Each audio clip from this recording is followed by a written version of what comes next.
Karma to Christ ministries आपका स्वागत करती है।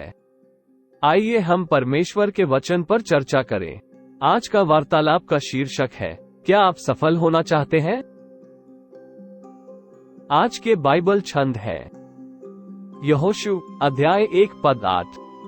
व्यवस्था की यह पुस्तक तेरे चित्त से कभी न उतरने पाए, इसी में दिन रात ध्यान दिए रहना, इसलिए कि जो कुछ उसमें लिखा है उसके अनुसार करने की तू चौकसी करे, क्योंकि ऐसा ही करने से तेरे सब काम सफल होंगे और तू प्रभावशाली होगा। तथा यशाया अध्याय 48:17 और 18।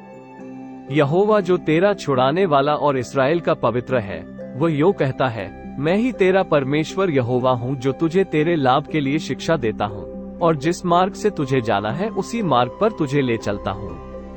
भला होता कि तूने मेरी आज्ञाओं को ध्यान से सुना होता, तब तेरी शांति नदी के समान और तेरा धर्म समुद्र की लहरों के नाई होता। तथा नीतिवचन अध्याय 10:22।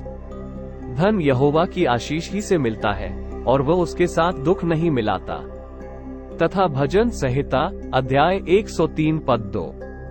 हे मेरे मन, यहोवा को धन्य कह और उसके किसी उपकार को न भूलना। ये समझने का प्रयास करने से पहले कि सफल कैसे हुआ जाए, हमें ये परिभाषित करना होगा कि हमें परमेश्वर या मनुष्य के अनुसार कौन सी सफलता चाहिए।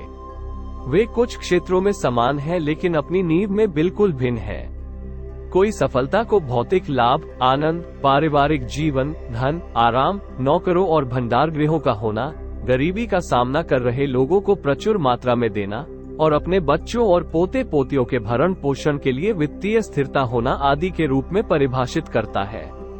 बाकी सफलता की कोई दूसरी परिभाषा नहीं है।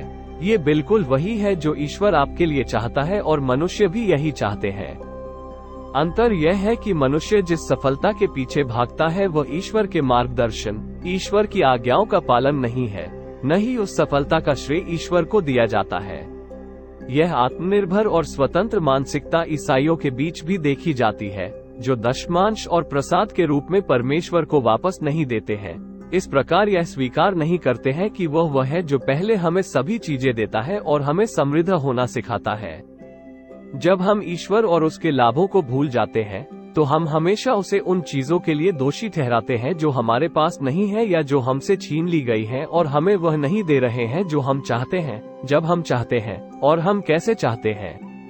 हालांकि स्वर्ग से आने वाली सफलता सबसे पहले ईश्वर द्वारा निर्धारित की जाती है। उसका उपयोग पहले आपको और फिर जरूरतमंदों को आशीर्वाद देने के लिए किया जाता है। ये ईमानदारी और कड़ी मेहनत की छाप के तहत प्राप्त किया जाता है। यह अपने साथ कोई दुख या विवाद नहीं लाता है। इसका प्रभाव आपके मरने पर समाप्त नहीं होता है। परमेश्वर इसे देता है और आपको कड़वाहट छोड़े बिना इसे ले लेता है, और यह सीधे प्राप्त होता है उसकी आज्ञाओं का पालन। बोनस और शायद सबसे महत्वपूर्ण ये है कि यदि आप ईश्वर के मार्ग में सफल होते हैं तो आप अपनी आत्मा को खोने और नरक में जाने का जोखिम नहीं उठाएंगे। प्रत्येक सफल व्यक्ति जो ईश्वर के बिना समृद्ध हुआ है, उसके पास शायद छिपाने या शर्मिंदा होने के लिए कुछ न कुछ होगा। और अगर वो गरीबों के प्रति किसी भी तरह की दया दिखाता है तो ये खुद को महान बनाने के लिए होगा, परमेश्वर को नहीं।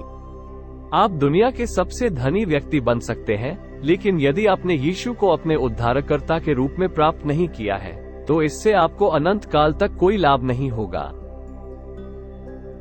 आइए हम प्रार्थना करें। स्वर्गीय पिता, आप पृथ्वी के छोर के निर्माता हैं, जिसने आकाश में अपनी परतें बनाई, उसने संसार में अपनी परतें स्थापित कर ली। धन्यवाद पिता, ये चाहने के लिए कि हम दुनिया की नजरों में भी सफल और समृद्ध हों। हमें ये सिखाने के लिए कि कैसे सफल होना है और किस तरह से समृद्ध होना है।